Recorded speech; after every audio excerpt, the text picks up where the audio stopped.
Now, after the last video, I'm going to try to calm down a bit. See, instead of putting Resident Evil 6 in the garbage disposal or using it as shotgun, fodder, like I probably should have at some point, I sold it. Yeah. See, this is my system. Crappy games get sold. Dogs get put to oh wait, no, that's Rorschach, never mind. No, seriously, I sold it, I sold another game, and I just happened to get enough money to get another game I'm going to review later this month, if not the beginning of next month. And then I found out that I had another game reserved last year. Ended up picking it up. This game makes up for Borderlands 2's story and pretty much everything in Resident Evil 6.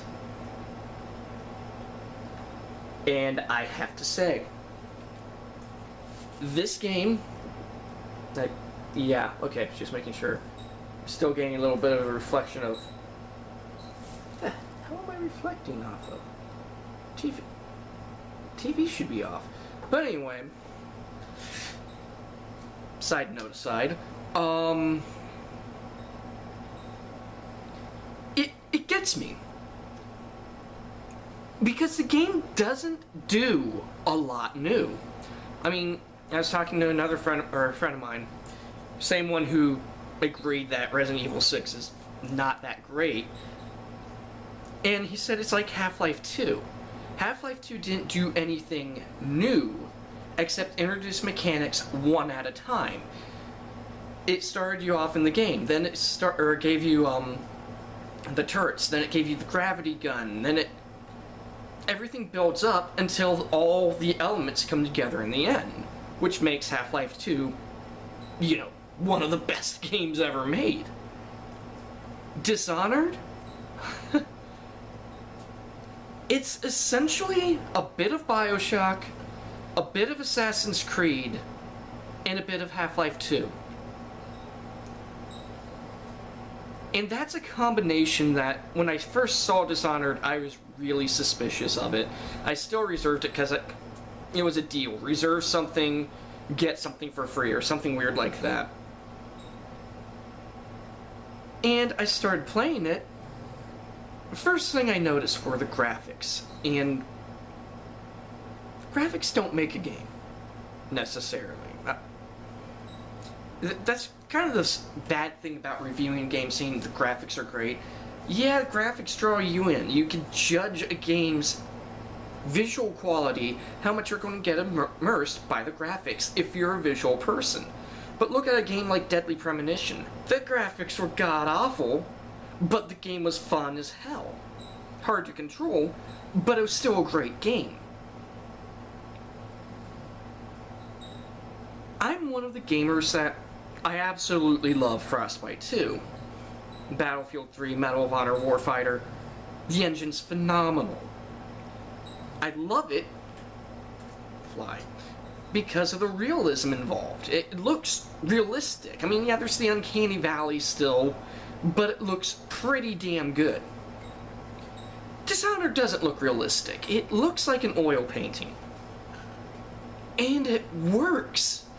It is the most massively immersive game I have played based on its graphics. All the characters, despite literally looking like they're in a painting, show emotion. Look more animated than, say, Mass Effect 2 or 3. Or, I think the only game that rivals it in emotion right now is Heavy Rain. And Heavy Rain wasn't necessarily a game so much as it was an interactive movie. What makes Dishonored's graphics work isn't just that everything's unified, everything looks like an oil painting. I mean, hell, look at Borderlands. Everything looked animated. But the thing was, with Borderlands, you get immersed in the graphics, but the story does it completely seem cartoonish. Dishonored's story, a lot of people said steampunk, but it's steampunk-esque without the steam. Everything's run on whale oil.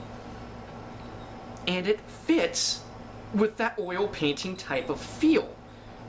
It's really hard to explain. It takes place in a Renaissance type of time, down to the fact that one of the big plot points is a plague being spread by rats. Now, granted, the Black Plague was spread by fleas that were on the rats, but in the context of this game, it works. I haven't beaten it yet. I am apparently about halfway through the game, if not 3/4, which I have to admit, if I'm as far as I think I am, I'm a bit disappointed at the length. But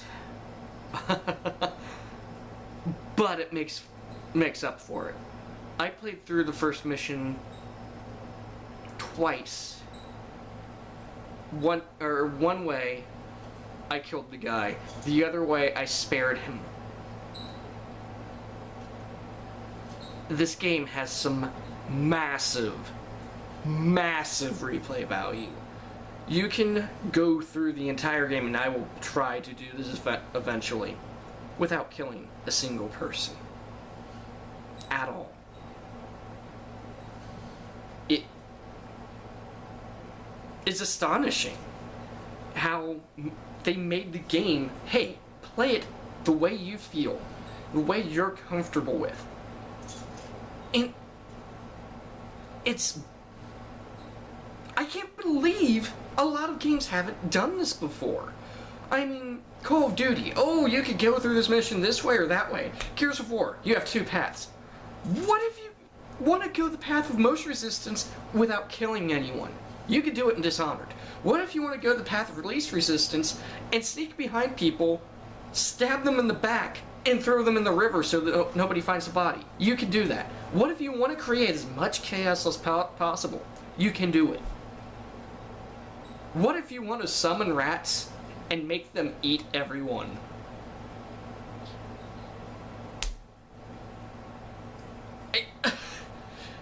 Literally, I cannot think of a way within the confines of the game that you feasibly could not complete a mission.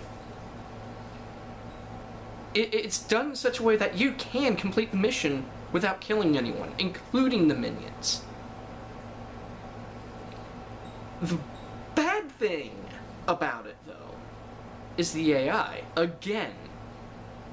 But it's not a constant thing.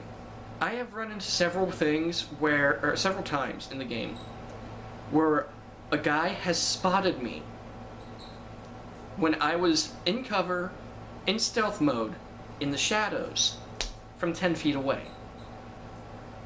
Or I'll be in one, like, here's the corner. I'm right here. Well, okay, there you go. Ah! Wrong way. I'm right here. Guy's right here. He cannot see through the wall, or this wall. Yet he knows I'm there. I'm not making a sound. I stood still, heard him walk up. And then all of a sudden, who's there? And he runs right towards me. So there's issues like that. There's the Unreal 3 engine bug where there's some pop-ins. With this, it's barely noticeable. I think I've noticed it once. Maybe twice, if I can remember right. And some of the acting I thought was a little flat. One of the scientists, Pierre, he's always talking to you like this. Never shows an emotion. And I can understand why he's looking down his nose at you, even though you're technically nobility. But he doesn't do anything like enunciate. He always sounds like he's bored. And, apparently my computer started playing Rammstein.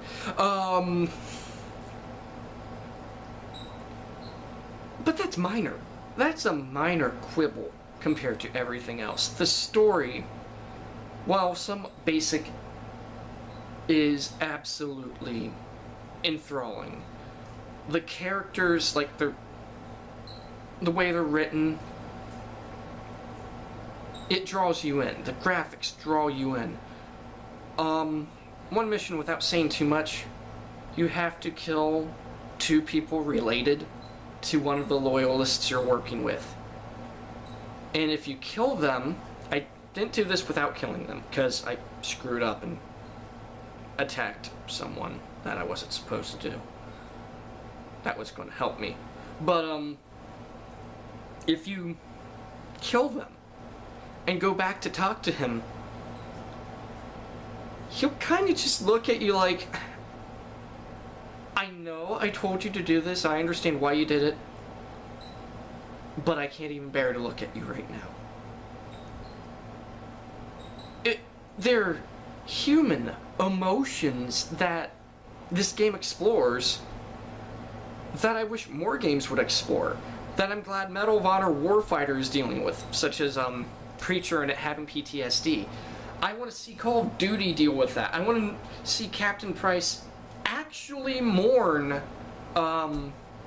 Soap's death. I want to see him actually have a feeling other than, I'm gonna kill every one of those Russian bastards. I want to see human emotion, not action hero, in a game like that. This does it. And at the same time, you get the sense that you can do anything. People have been asking me about it, and every time I tell them what I think about it, I always have to say it's the best game I've played all season. Honestly, I think it's the best game I've played all year. At least so far. I mean, we got the fall coming. Is it particularly innovative? Yes and no. It is in the sense that you can complete any mission you want in any way. But there's the life bars, the logs, somewhat the setting, taken directly out of BioShock and Assassin's Creed. There's the character interaction that in a way is taken directly off of Half-Life 2, which that's been done to death anyway. This